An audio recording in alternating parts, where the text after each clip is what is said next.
Hello,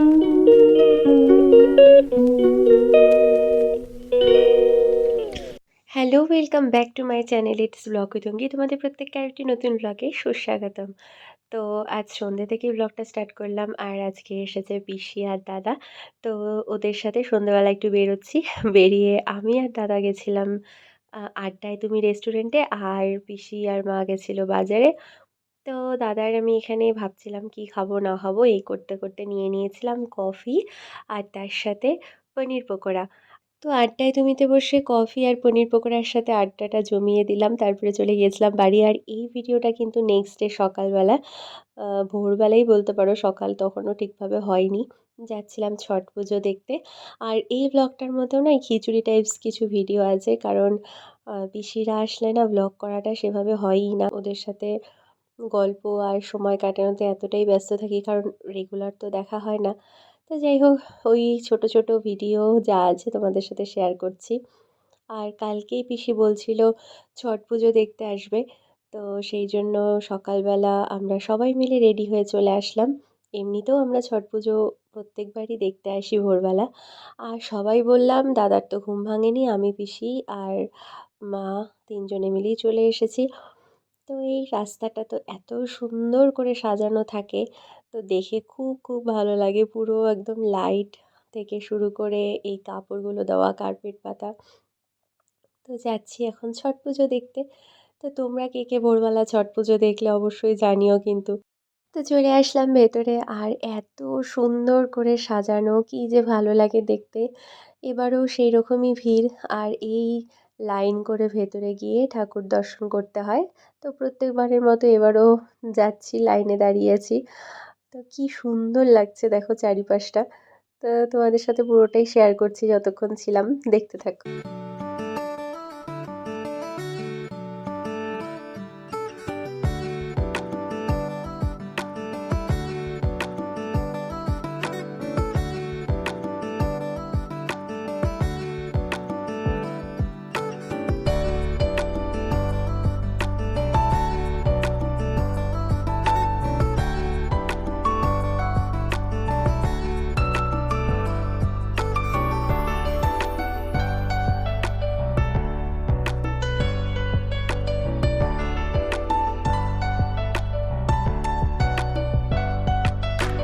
তো ওখানে বেশ কিছুক্ষণ থাকার পরে এবার আমরা ফিরছি বাড়ি। আর বাড়ি যাওয়ার পথে এক কাপ চা না হলে হয় বলো? তাই জন্য এক কাপ চা খেয়ে চলে আসলাম বাড়ি। তো আবার বেশ কিছুক্ষণ পর ভিডিওটা স্টার্ট করলাম। এখন চলছে রান্না-বান্নার পর্ব। আর আজকে সবকিছু তাড়াতাড়ি হচ্ছিল, কারণ আমাদের গ্রামের বাড়ি যাওয়ার কথা ছিল। তো যদি যাওয়া হয় তোমাদের সাথে পরে সবকিছুই শেয়ার করছি। তো এখানে মা আর পিসি পুরো দমে গল্প করে যাচ্ছে, আর তার সাথে রান্না। তো চলো দেখতে থাকো। তো যেমনটা বললাম তোমাদের, আমরা বেরোবো আর এখন আমরা রেডি হয়ে বেরিয়ে গেছি। আর আমাদের ঠিক হয়েছিল আমরা জটিলেশ্বর মন্দির আগে যাব। তাই জন্য তখন তড়িঘড়ি রান্না কমপ্লিট করে আমরা না খেয়েই বেরিয়ে পড়লাম। যেহেতু মন্দিরে যাব, পুজো হয়তো দিতে পারবো না, কিন্তু ওই প্রণাম করব ঠাকুরকে, সেটাই অনেক। তো আমাদের গ্রামের বাড়ির রাস্তায় যেহেতু জটিলেশ্বর মন্দির, তাই জন্য আমরা দুটো একবারেই যাব। তো সেই জন্য বেরিয়ে পড়েছি। আর এই যে শীত কাতুরে আমি, টোটোতে বসলেই আমার কান মাথা মুড়ি দিয়েই বসতে হয়। তো চলো এই গ্রামের সবুজে ঘেরা রাস্তা তোমাদের সাথে শেয়ার করতে থাকি, আর আমরা পৌঁছে থাকি জটিলেশ্বর।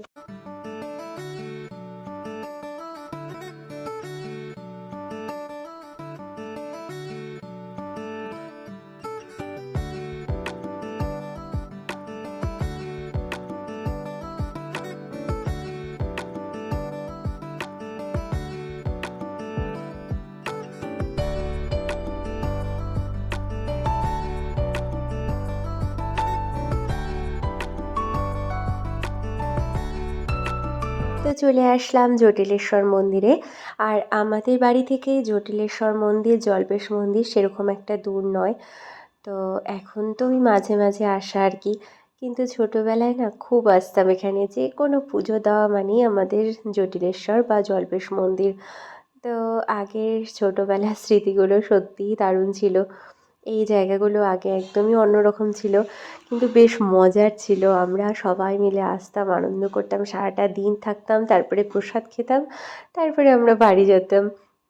কিন্তু এখন তো আর সেরকম একটা হয়ই না আসা। তো যাই হোক, তোমাদের সাথেও জটিলেশ্বর মন্দিরের কিছুটা পার্ট শেয়ার করছি। তোমরা দেখতে থাকো।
তো এই মন্দিরটায় এসে এত ছোটবেলার কথা মনে পড়ছিল, সেগুলোই গল্প করছিলাম। আর এই গাছটার কথা তো তোমরা যারা এসেছো এখানে তারা জানোই। এই গাছটায় প্রত্যেকে পুজো দেয় আর দিয়ে সকলের মনস্কামনা জানিয়ে একটা গিট বাঁধে শালুক কাপড়ে। তো তারপরে যখন পূরণ হয়ে যায় যে কোনো একটা গিট খুলতে হয়। তো আমরা তো ভেতরে পুজো দিতে পারলাম না, মন্দিরটা বন্ধ ছিল আর এখন খুলবেও না, তো বাইরে থেকে প্রণাম করলাম আর এখানে এসে আমরা পুজো দিলাম।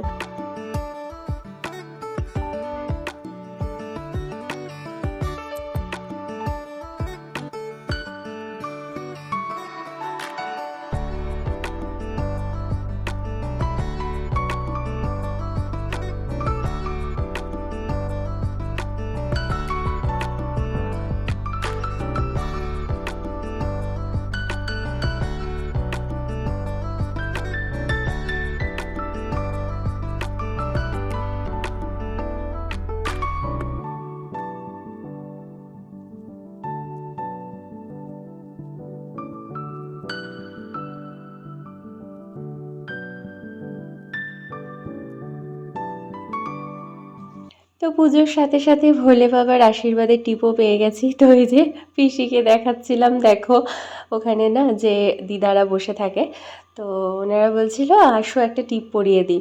তো আমি ভেবেছি নর্মাল টিপই পরাবে একটা, তো তারপরে দেখছি এরকম ত্রিশূলের ছাপ দেওয়া টিপ পরালো। তো ভোলে বাবার আশীর্বাদের টিপ পরে এবার এখান থেকে বের হচ্ছি।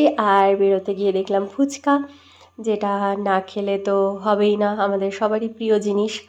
তো ফুচকা খেয়ে রওনা দিলাম আমাদের গ্রামের বাড়ির উদ্দেশ্যে।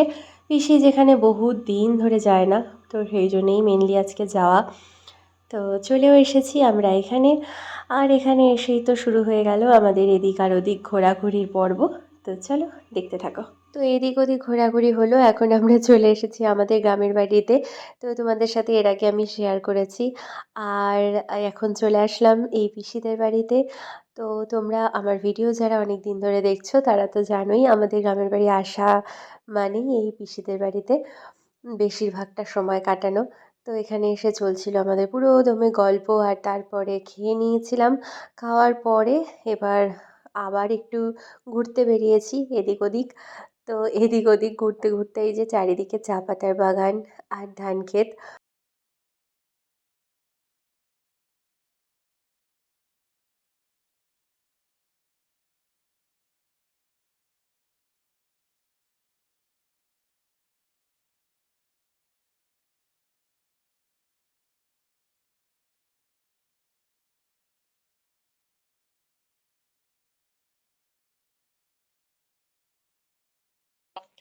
আর গ্রামের বাড়ি মানেই তো জানো ছোটবেলায় সমস্ত স্মৃতি, সমস্ত কিছু যখন একসাথে সবাই মিলে গল্প হয়, তো সেটা একটা আলাদাই জায়গা পায়। তো তারপরে পিসিদের নতুন বাড়ির ছাদ দেখাতে নিয়ে এসেছে আমাদের। তো ছাদ দেখে আমরা এবার বাড়ির পথে রওনা দিলাম। আর টোটোতে করেই আসছিলাম। এখানে পিসি, মা, তারপরে দাদা, আমি, পিসি আর মা সবাই মিলে পুরো গ্রামের এদিক আর ওদিক ঘুরতে ঘুরতে চলে আসলাম এই বড়মাদের বাড়িতে। তোমরা এই বড়মাকেও আগে ব্লগে দেখেছো। তো যারা আমার ব্লগ অনেকদিন ধরে ফলো করছো তারা আমার ভিডিওতে সমস্ত কিছু দেখেছো। তো এখানে বসে এবার এখানেও চলছিল আমাদের গল্প আর আড্ডা। আর পিসি যেহেতু অনেকদিন পরে আসলো, তাই জন্য গল্প আড্ডাটা একটু জমে গেছিলো।